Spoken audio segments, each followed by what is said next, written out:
adolescence, I was a cinephile who fucking loved movies, especially movies with a lot of fucking violence, a lot of fucking swearing, and a lot of full frontal fucking nudity that was inevitably part of fucking. Movies were dangerous and exciting to me, a touch of the outside world's vices piercing my sheltered teenage bubble. I didn't do drugs, have sex, or beat anyone up. However, I took any chance I got to watch characters on film do those exact things. Utah is a strange place. Stranger still when you're pretty much the only Jewish kid growing up there.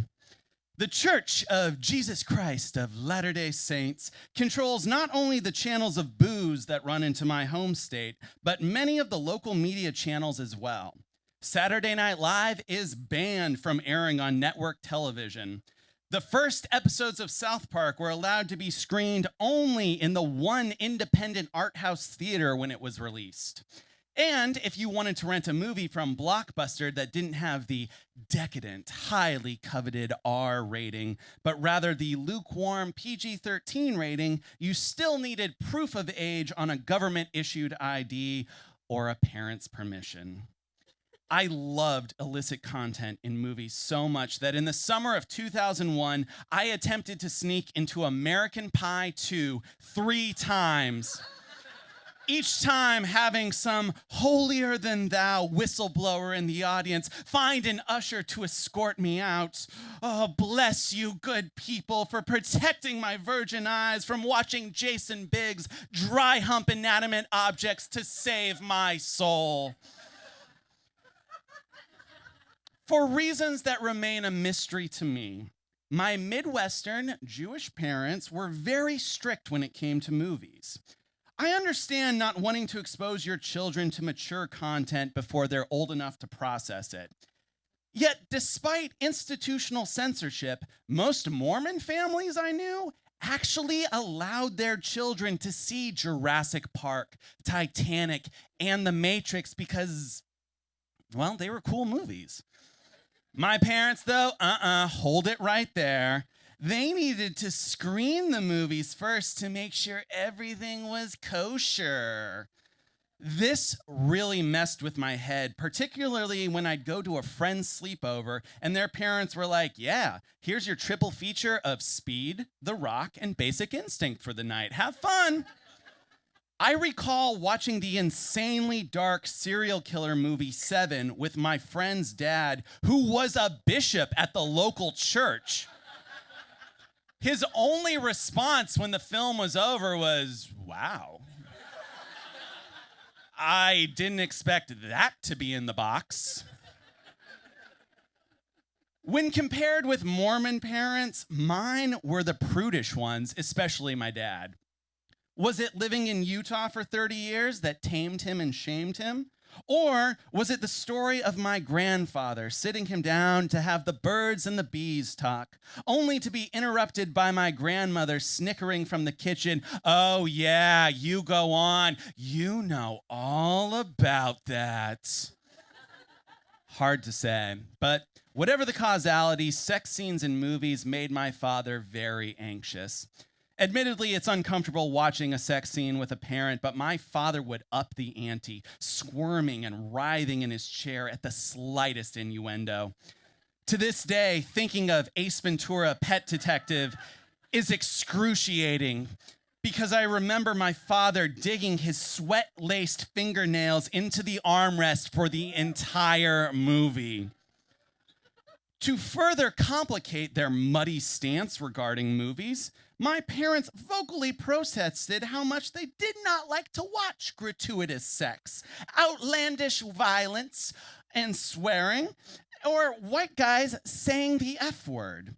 Yet, sang the praises of There's Something About Mary, Fargo, and American Beauty, films drenched in violence, sex, and white guys saying fuck. Confusing to say the least, because to me, it really sounded like we had similar tastes in movies. The fear of my parents discovering my movie watching habits just furthered my addiction, sweetening the deal with every nefarious viewing. I biked outrageous distances on busy streets to see schlocky films like Celtic Pride, strictly because my parents told me I couldn't and because I thought I'd be supporting the Utah Jazz when I purchased my ticket. I gave the Ocean's 11 remake a lot of money the year it was released so I could theater hop into Scary Movie 2, Road Trip, and Freddy Got Fingered. I couldn't be stopped. Not when these movies were showing me how to grow up.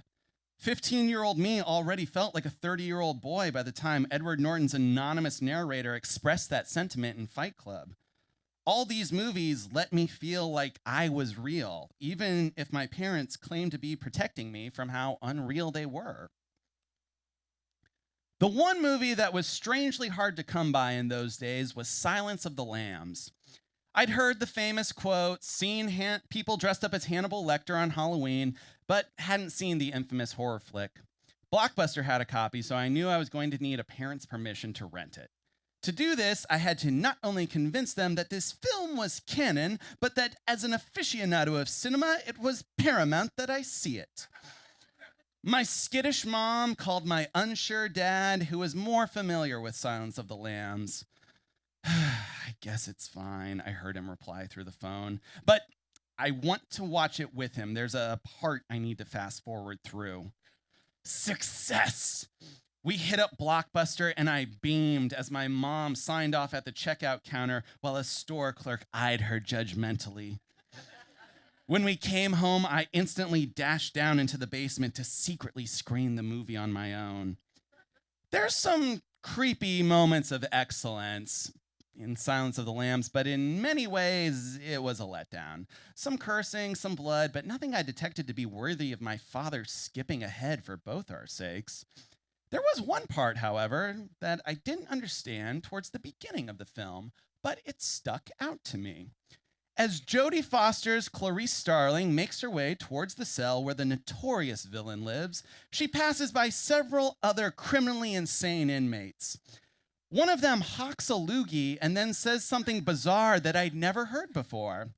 Even so, I thought it might be funny to test out on my mom when I went up for dinner.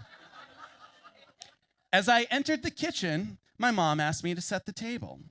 I took a big sniff of air and then gleefully repeated the comedic line I just heard. I can smell your cunt.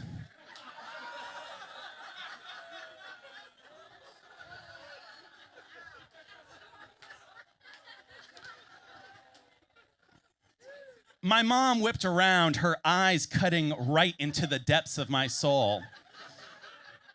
What did you just say? I said, I can smell your cunt. Her jaw dropped in bewilderment. We don't say that. Not in this house, not ever. Sorry, I thought the word meant odor, like you smelled nice. From there, I was schooled on how horrible it was to say what I'd said. The lecture continued when my father got home, shaking his head in disappointment. But no one asked where I'd picked up this turn of phrase. Later that night, when we as a family went into the basement where I watched my father fast forward through the same scene, which upon viewing as adult, I realized contains not a loogie being spit, but rather an ejaculation of semen. Hooray! Still, that was the only act of censorship. Did we fast forward through Buffalo Bill tucking his dick between his legs and declaring, I'd fuck me? Not in the slightest. Did we zoom past Hannibal Lecter cutting off a man's face and using it as a mask for his own? Hardly. It was just that opening moment of masturbation that stood out in my father's mind as the worst thing his son could see. I still adore movies, but there remains a part of me that cannot help feeling like my parents are at every single one, judging the content and declaring what they find to be lewd and crude. Just recently, they reported back how much sex was in the critical darling The Favorite. My mom wanted to see something about British history, my dad was expecting a comedy, and neither knew there would be so many descriptions of cunnilingus. Perhaps they doth protest too much because they've gone back to see the film a whopping 3 times. In the theaters, paying full non-matinee price for a movie that coined the phrase cunt struck. Maybe they are really offended by what they see on screen. Or maybe the movies are just as titillating to them now as they were to me as a teenager. Or maybe they, now senior citizens and empty nesters, are just human beings who like to watch other human beings fuck, fight, and swear as entertainment. Maybe they enjoy anything that's fiction to justify feeling who they are at this point in their lives. I know because I felt that way and in many respects still do. So perhaps we have found common ground at the movies after all. Whatever the case may be, I smell a change in the air. Thank you.